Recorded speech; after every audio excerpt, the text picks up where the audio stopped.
The Wisconsin Badgers have their football coach, but are the expectations already too high on Luke Fickell? You are Locked On Big Ten, your daily podcast on the Big Ten Conference. Part of the Locked On Podcast Network. Your team every day.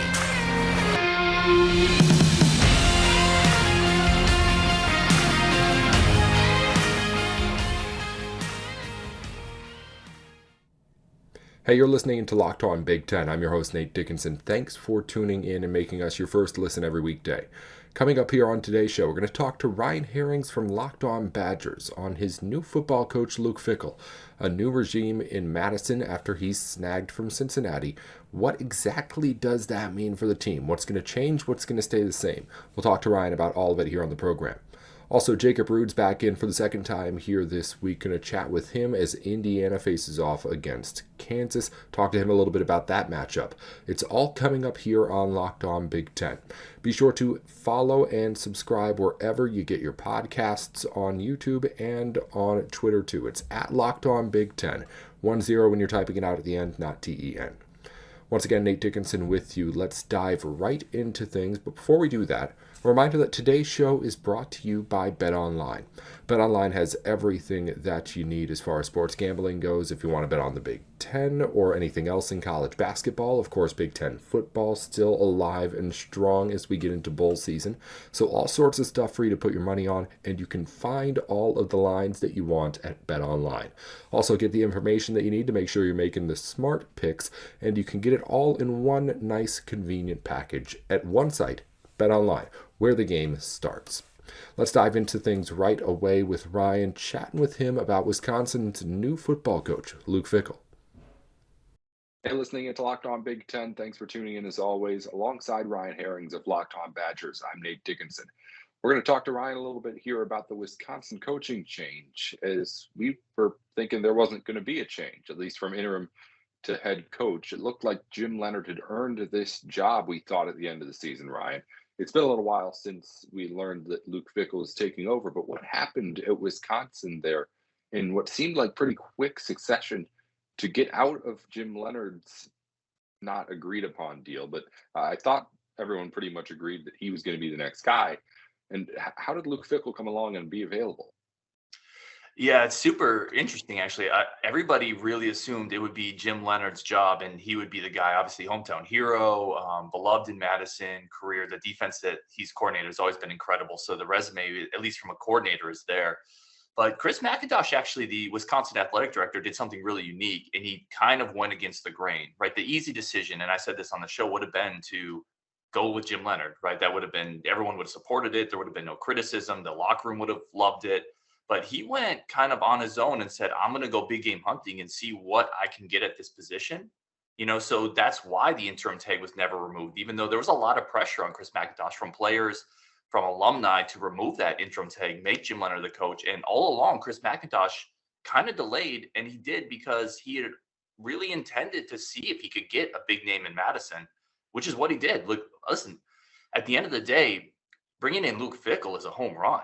And I mean, that doesn't mean Jim Leonhard wasn't a great internal candidate, but Luke Fickell's been to the playoffs. So, Chris McIntosh really had a vision, and despite a lot of pressure, he followed through on that vision. So let's talk a little bit more about just how much of a home run this is, bringing in Luke Fickell for this job. Wisconsin has plenty of success and has plenty of coaches who have had success around it, but what does this guy bring in as far as something that is going to kind of change the culture and has people excited right now? Yeah, I think the biggest thing he brings in is a proven track record of developing talent, right? So he had 9 players from Cincinnati in last year's draft that were drafted.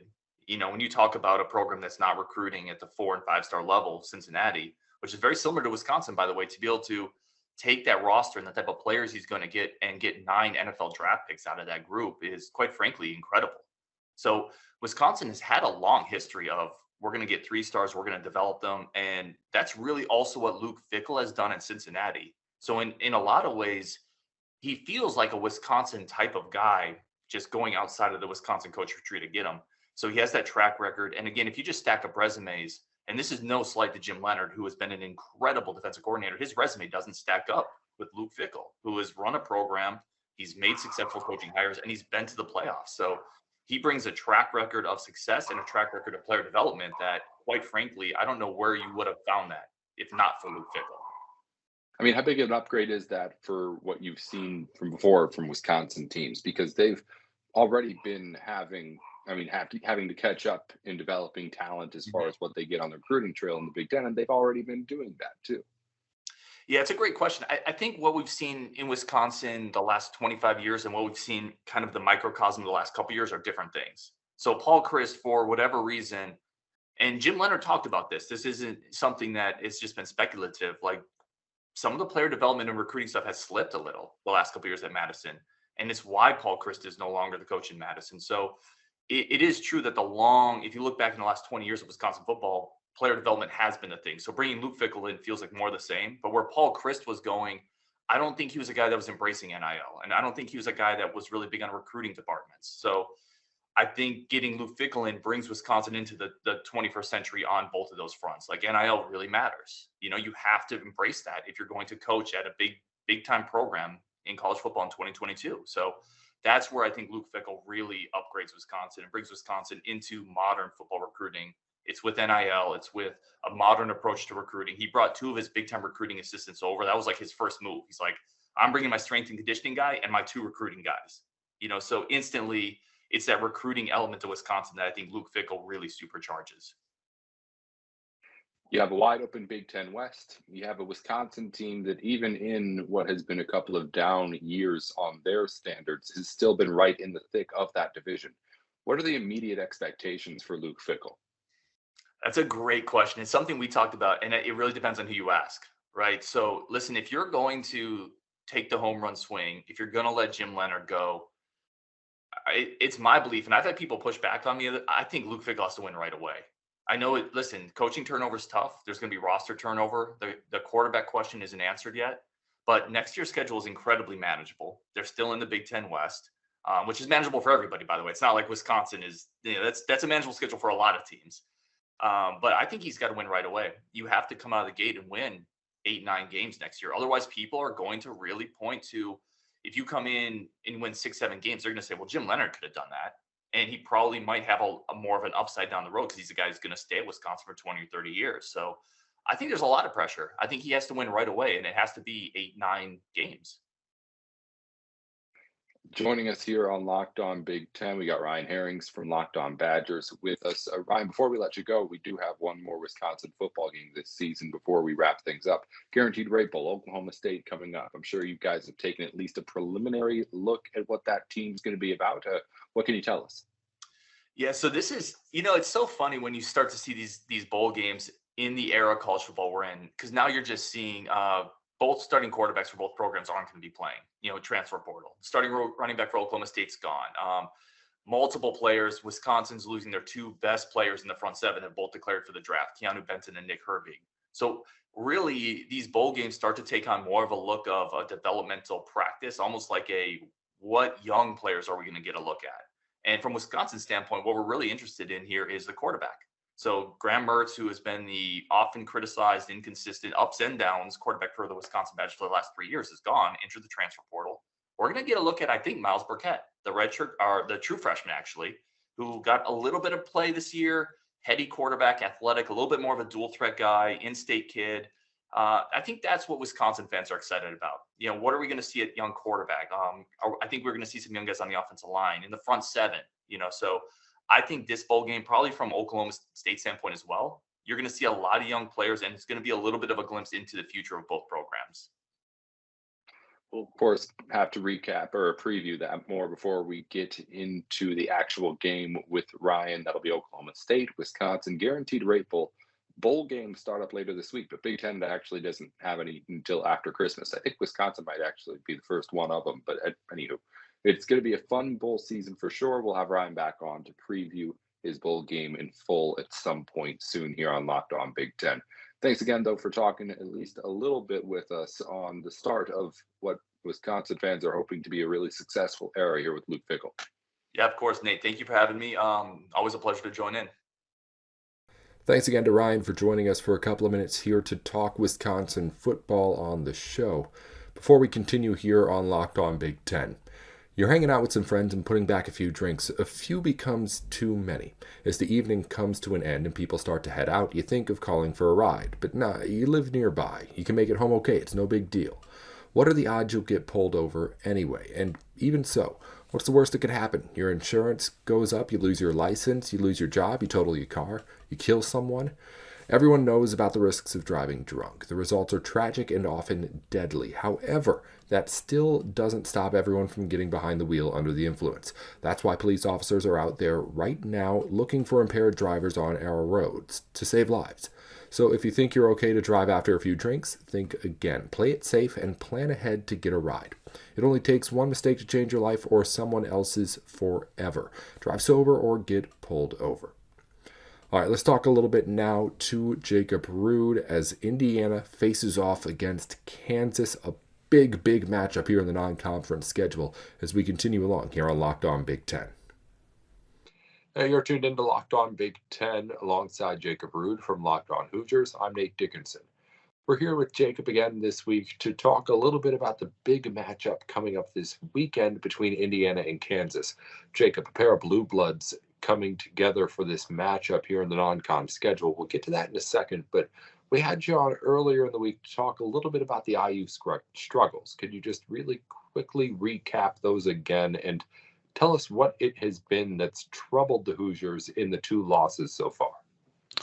Yeah, I would say one of the biggest things, maybe something I didn't give enough credit for when I was on earlier in the week, is just Jalen Hood-Schifino not being available for the last 3 games. I used 1 and 2 in those games. They were 7-0 with them. It's not exactly that easy, but they are obviously a much better team with him than without him. He was set to practice on Thursday, which he had not done in the previous week. So hopefully he will be back for this one. But not having him has really put a lot of pressure on the only other ball handler IU's had. Xavier Johnson struggled a bit. The defense has obviously gotten away from him a bit, especially against Arizona, albeit Arizona is one of the very best offenses in the country. And then offensively, it's been different things at times, but 3-point shooting is at some points hurt Indiana. Turnovers hurt them for a stretch against Arizona. So there isn't one big thing that's hurting Indiana other than not having Jalen Hood-Schifino around. It's not quite as simple as insert him and IU will win, but they are a much better team with him. It's just kind of ironing out lots of little small things across the board on both sides of the ball. All right, so when you think about all those small things, which of them is most likely to hurt you here against Kansas? Where can the Jayhawks, you think, try to exploit what IU has been weak with so far? Yeah, IU's defense is going to have to be great on Saturday. This is a Kansas offense that puts points up at a rapid pace. I think there's only been 3 teams, Duke, Wisconsin, and Tennessee, that have held them under 80 points. So if IU has any of those struggles defensively that they had last week, giving up almost 90 points to Arizona, it's going to turn into a shootout, and I don't know that I necessarily favor IU in that regard. So I think defense is going to have to be particularly sharp in this one against a Kansas team that just has a lot of options available offensively. You may have alluded to it for a moment there, Jacob, but what kind of game is IU trying to play to win this one? Not necessarily making it ugly, but certainly slowing it down and kind of asserting their will defensively. They like to get up in guys at midcourt, even if they can defensively, and just kind of apply that pressure, make the other team uncomfortable. They haven't quite been able to do that as much in recent weeks. They've been, especially that Rutgers game, they were the team that looked uncomfortable. But when things are going well, IU's really pressuring the ball, forcing teams kind of out of rhythm and forcing them to initiate offense way out away from the rim, which really just kind of throws everything off. If they're able to do that on Sunday, and whenever they're able to really do that, they're a much better team as well. All right, so at least with where you're at right now with this team, are Indiana fans expecting this to be a win right now? This still feels like an Indiana team that has the kind of expectations that are higher than what we've seen in previous Indiana teams in recent memory. It'd be hard to expect to ever really win in Allen Fieldhouse. I believe the stat is Bill Self has won just shy of 95% of his games in Allen Fieldhouse. So I don't know necessarily it's expecting to win. I think this Indiana team is capable of winning on Saturday. And I think they just want to see something competing with one of the best teams in the country in a true road game. The feeling I've got is that this Arizona, this Kansas game, we're not necessarily about going in and getting wins, but just kind of maybe barometers as such to where IU stands kind of nationally and really testing themselves against some of the best teams. You saw one of the best offenses in the country last week in Arizona, and now you come up against another really talented offense in a true road game. I think IU, when they scheduled these games, was probably a little more focused on what it could help them with down the road, late in Big Ten season into the tournament. I don't know that there's an expectation to win, but there is an expectation to compete and not fall behind by 20 points again as they did against Arizona. Is there a little bit more doubt right now in the team's ability to really compete at that level than there was at earlier points in the season? Because you get the win over UNC, and at the time that looks like a really, really good win. But now UNC doesn't look like it could be that great of a team, right? And when you take that out of the equation, the number of really quality wins that IU has compared to the teams that it's lost to starts to look a little bit less impressive. So when you're looking at this team right now, are there any more doubts that this is a highly competitive, nationally competitive college basketball team? I don't think so. I think people had kind of adjusted their expectations a bit with that UNC game, considering the weekend they had before. It was pretty clear they weren't the best team in the country at that point. So that was a really good win. I think everybody had kind of thought, especially again, how well Arizona had played up to that point, that these two games would be the bigger games. IU did compete with Arizona after they spotted them 20 points. They cut it down to 5-6 points a number of times. So I think that they're aware that they can compete with these teams, and that's still the expectations. It's just there's another level there that IU needs to get to that isn't just competing with these teams, it's beating these teams. I think IU fans still have high hopes for this team and still think they can compete at that type of level. It's just these are two really tough matchups, obviously, these two teams back to back. So I don't know the expectations have changed all that much. You're not wrong that that win against UNC isn't what we thought it would be or could be. So it's still a really competitive IU team that I think fans are just kind of seeing how this week unfolded to get a better sense of where IU stacked up nationally. Well, we'll see how it finishes again Saturday. Indiana and Kansas, a big chance for the Hoosiers to pick up a signature win that, I mean, let's be honest, Jacob, a whole bunch of teams in the Big Ten have already picked up big signature wins this season. So Indiana would just be adding to the list of them. But a big matchup coming up this weekend, highlight of the weekend in Big Ten basketball. And of course, we're going to be keeping an eye on it. Jacob will, of course, have more on it too on Locked On Hoosiers every single day of the week. Until next time we get you back on here, Jacob, thanks for taking a minute. Yeah, no problem.